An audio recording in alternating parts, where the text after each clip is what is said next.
Good afternoon. Joining me is our Chief Legislative Officer and Senior Counselor, Kiefer Mitchell. And I'm also pleased to have Commerce Secretary Mike Gill, who, as of today, is once again leading the Maryland Department of Commerce. Welcome back, Mike. Thank you. Next to our health recovery from the worst global pandemic in more than a century, nothing is more important than our continued economic recovery. Even with all the pressures of the pandemic, inflation, and the supply chain crisis, our state continues to have one of the best economic recoveries in the nation. Our unemployment rate is the lowest it has been since before the pandemic, and we're adding jobs at more than twice as fast as the rest of the country. CNBC recently named Maryland as the single most improved state for business in America. We achieved that by taking swift and decisive actions and by keeping much of our economy open throughout the pandemic. We provided more than $2.1 billion in state economic relief measures. At the start of last year's legislative session, I introduced the Relief Act of 2021 as emergency legislation, which included the largest tax cut in state history and included $1.45 billion in urgently needed tax relief and economic stimulus for struggling Maryland families, small businesses, and those who lost their jobs due to the pandemic. We sent more than 420,000 direct relief checks to Marylanders in need and more than $100 million in additional grants to small businesses, to nonprofit organizations, in order to have a real lifeline to those hardest hit people who were struggling to get by and small businesses desperately trying to stay afloat. Last summer, we launched Project Restore, a $25 million initiative to help incentivize new business growth in order to create more jobs on main streets and in downtowns and communities all across our state.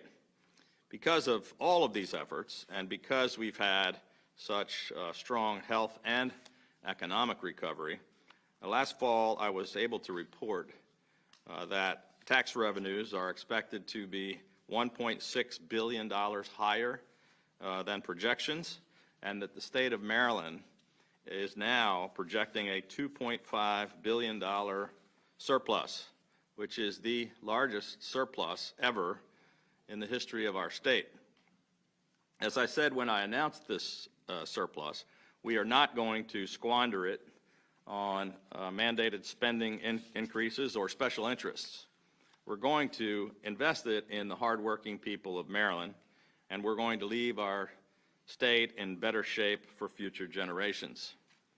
I announced a 5-point framework for how the state of Maryland would utilize the surplus, which includes bolstering and increasing the state's rainy day fund, major relief for Maryland's overtaxed retirees, direct tax relief for working families across the state, additional relief for underserved Marylanders, and enhancements for state employees.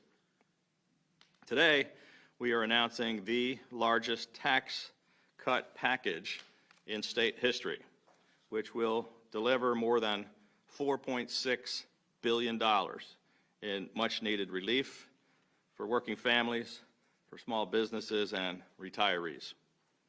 I still hear nearly every day from folks who say, I love the state of Maryland, I've spent my whole life here, and I don't want to leave my kids and grandkids, but I just simply can't afford to stay here on a fixed income.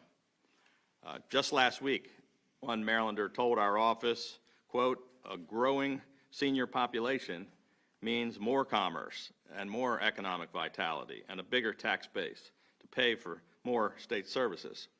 I couldn't agree more. But it's not just good for our economy, it's also good for our quality of life if our seniors can have the peace of mind to stay here, where they spent their lives working and raising a family and where they contribute so much. This is the one area where we are still not competing effectively with other states. And even though we're one of the best places in America to live, and we have so many great things going for us, we continue to lose many of our best citizens.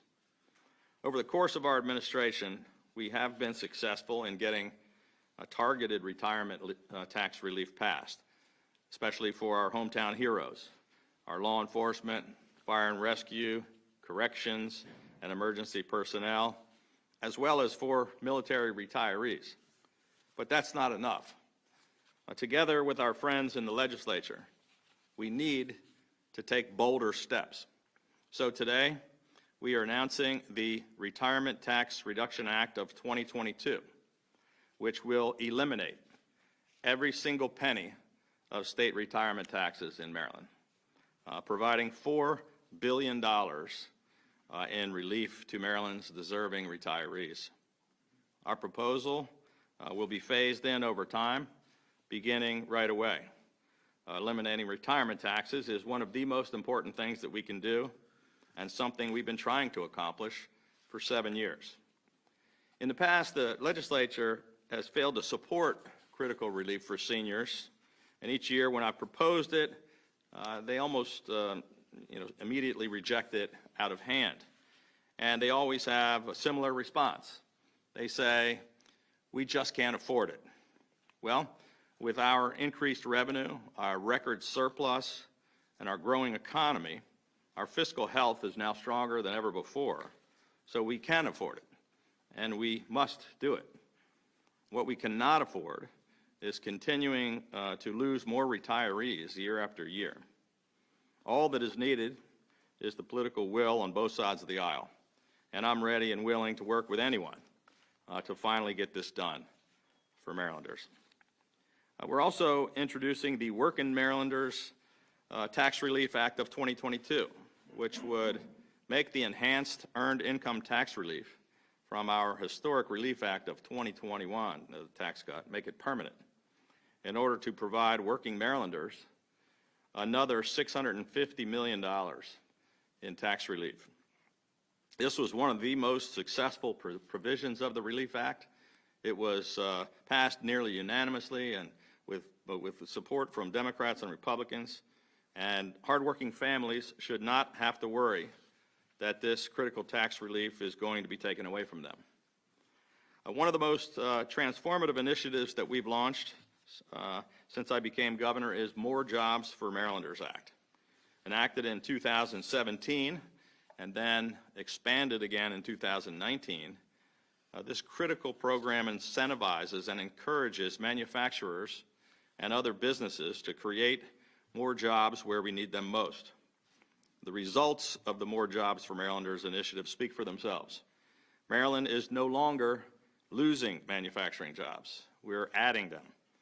We went from being 50th in America to adding more manufacturing jobs over the last 5 years than 39 other states. The program has already helped dozens of companies, including Alertus Technologies, Caldwell Manufacturing, Clipper City Brewing, Alliant Tech Systems Operations, just to name a few.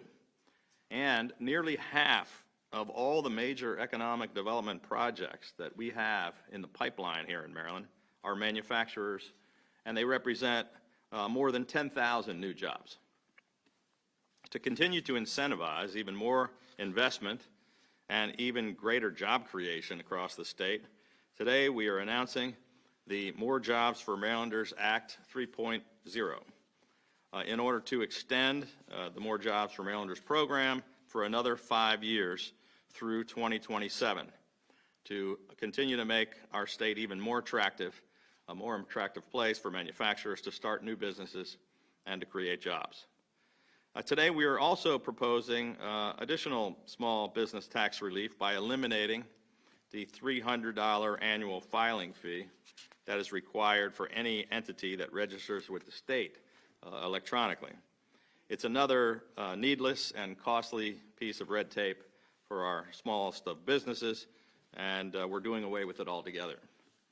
We're also going to eliminate the $100 annual filing fee for family farms. This reform would make Maryland the first state in the country to provide a zero-fee option for all businesses for all these types of filings. Finally, we are introducing the Project Restore Act of 2022 to codify and make permanent Project Restore, which is one of our most successful COVID-19 recovery initiatives. We have already had an overwhelming response to the program, awarding grants to businesses in nearly every single jurisdiction. And this bill will allow us to drive even more jobs and investments to our small towns and main streets for years to come. With all of the important announcements that we're making today, we are continuing our focus on delivering exactly what we promised: real, long-term relief for hardworking Marylanders, small businesses, and retirees, creating more jobs and more opportunity in every corner of the state, and continuing to lead the nation in economic recovery so that our state comes back even stronger and better than ever before. With that, we'd be happy to take some questions. Probably heard already some your colleagues on the other side of the aisle said, well, if you want to give relief, use some of the stimulus. Please. Well, that's exactly what we have been doing for 2 years, and well, that's the Relief Act that I introduced last year as emergency legislation, passed either unanimously or nearly unanimously with the help of my colleagues across the aisle. And what I announced today was expanding on the successes that we all achieved together by working in a bipartisan way. That was the largest tax cut in history, and now we're taking it to another level and helping even more people. Governor, while the state has an opportunity for the tax relief, is there a mechanism in place to keep it sustainable? Yeah, I mean, we're going to lay out our budget next week, but we can show going up for the next 5 years of projections that we're still have a surplus. So we do long-term budgeting, and all that's been taken into account, and we can afford to do it. I don't know if I mentioned this earlier, but when I was elected governor, we had a $5.6 billion structural deficit, and we now have a $2.5 billion surplus, and we're going to have one for the foreseeable future, unless we blow it by some of the increased mandated spending that some of our friends are trying to propose. Governor Hogan, in regards to the cyber incident at the Department of Health, how long will it take to bring any systems that are still down back online, and how is the state coordinating with local health agencies in its recovery? Yeah, it's a great question. This is something that we have a huge team of people inside and outside the state government working on day and night, 7 days a week. I receive briefings every day. We have provided 2 detailed briefings to the presiding officers of the legislature. We've provided detailed briefings to the Board of Public Works, both the treasurer and the comptroller, and we fully briefed our entire federal delegation on the status of this. I believe that health department folks and some of the cyber experts may have more to say about that later this week. I can't share a lot more information or detail about it today because it's an ongoing federal investigation of criminal activity that I can't compromise. But I think we want to be as transparent as possible, but we also want to catch the bad guys.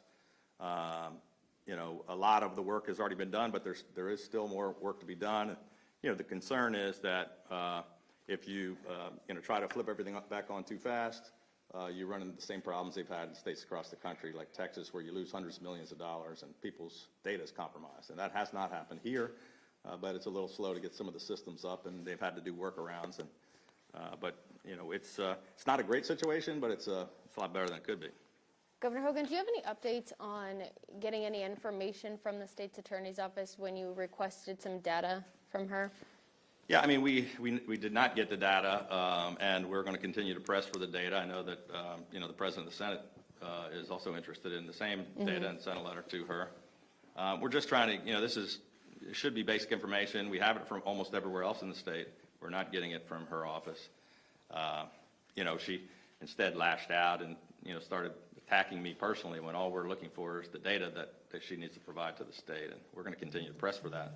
How long are you willing to wait before some of that funding is frozen? I'd rather not say. Governor, this is going to be your last full-time session coming up. Can you tell us about plans for the future? There's been talk about some overtures and encouragement for you to run for U.S. Senate. Do you have any thoughts about doing that? Are you interested in running for U.S. Senate? Well, as you mentioned, we're about to start my last legislative session. I think a week from today, I will begin my 8th year as governor. So we have a little more than a year left in this job, but it's a pretty all-consuming job. So as I've said a million times, I don't have a burning desire to serve in the U.S. Senate, and I do have a burning desire to continue to focus on this job completely every day. And that's what we are doing. We're in the middle of a couple of crises. Which we're trying to handle as best we can. We have a terrific team of people working. I'm really proud of all the work they've been doing over the past 7 years, and we hope to continue to run through the tape and finish the job. We've got a little more than a year left. We're going to land the plane, run through the tape, and finish the job they elected us to do. And then I know a lot of people are speculating. My answer is the same it's been every time they've asked me for the past year, and that's that I'm not really interested in what the future political possibilities might be. I'm just focused on the day job. Does that include future plans for running for president? I've said the same thing just about, and that is, there's plenty of time to worry about that. We just started 2022. Certainly don't have to start talking about 2024. Governor, back on the COVID front, would you like to see a mandate for boosters for the state workforce? No. We are one of the most vaccinated states in America. We're 92.6% vaccinated. I'm not sure how much better you can do than that, whether you have a mandate or not. We're doing much better than most of the states or the folks that have mandates. So we're going to continue with the very successful strategy that we've done over the past 22 months, which I think is the way that most people are happy with. You've proposed tax cuts before on retirees in Maryland, and the legislature has largely ignored or rejected those. Going much further this year to 100% tax, do you think you have any chance when you haven't been able to get any traction with previous? I don't see how it couldn't pass, quite frankly. When you have, this is something that people are, been demanding for a long time. It's the reason I was elected governor twice. It has the overwhelming, enormous support across the state. We can't afford to do it. They did pass. I did convince them to pass the largest tax cut in state history last year in the middle of the pandemic, which is no other Republican governor in America has passed a tax cut with a Democratic legislature. So why we couldn't expand on that and do it again, I don't know. I would, I don't quite agree with, we actually did pass retirement tax cuts 4 times. So we proposed eliminating all retirement taxes for military retirees, and they took a little chunk of it and said, we'll eliminate the first 10,000 of taxes, and then we did the same thing for hometown heroes with cops and firefighters and first responders, and they said, no, we're not going to eliminate it, but we'll give you first 10,000. I came back again for all of it. They doubled it. So we got 4 different retiree tax cut bills passed already. And nobody actually disagreed with the goal of eliminating the retirement taxes. They simply said, we're not in a position we can't afford to do this. And now we're going to show them that we can afford to do it, and it's what we should do. Last question. Yeah. Anybody else? In terms of housing, sir, and COVID-19, there's been some idea that say, why not put in a moratorium to eliminate people being evicted? We did do that for a year and a half. We had a longer moratorium on evictions than 6 months longer than any other state, I think, in the country. We started it before the federal government provided it. But right now, our eviction problem is the lowest it's been ever, much lower than before the pandemic started. So, with all the relief that we've put out, it really is not as big of a problem as some of those advocates would lead you to believe. All right, thank you very much.